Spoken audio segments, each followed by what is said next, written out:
The Cold War is back with a vengeance. Those were the words of UN Secretary-General Antonio Guterres. As tensions flare between the West and Russia over Syria, he had another warning for the UN Security Council. The situation in the Middle East is in chaos.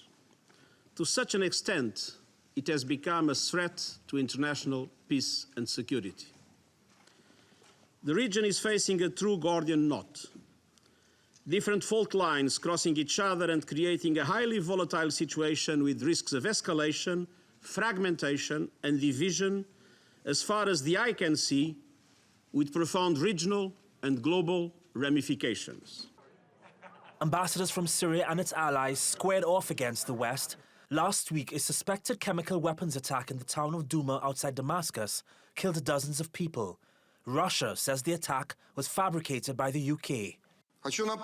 I would like to remind you that Russia had warned earlier, several times and on all levels, about a provocation that was prepared in eastern Ghouta by rebels allegedly with the use of chemical weapons against the civilian population.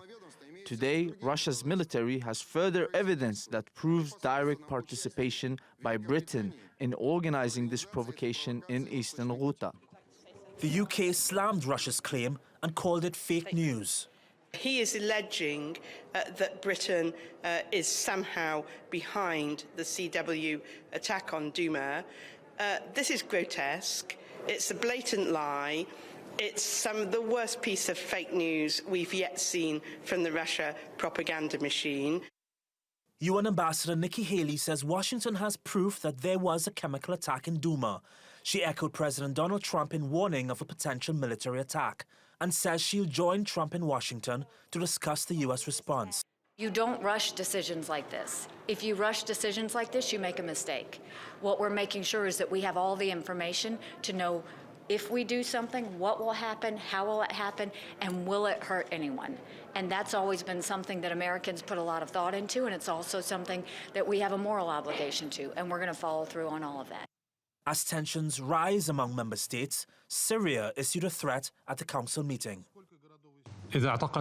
Those three countries, the US, Britain and France, if they think they can attack us and attack our sovereignty, at the time we would have no other choice except applying Article 51 of the Charter that gives us the legitimate right to defend ourselves. This is not a threat, this is a promise. We will not let anyone attack our sovereignty.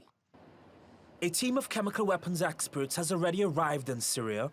They've been sent to find out if chemical weapons were used last week, but they will not make a ruling on who committed the attack.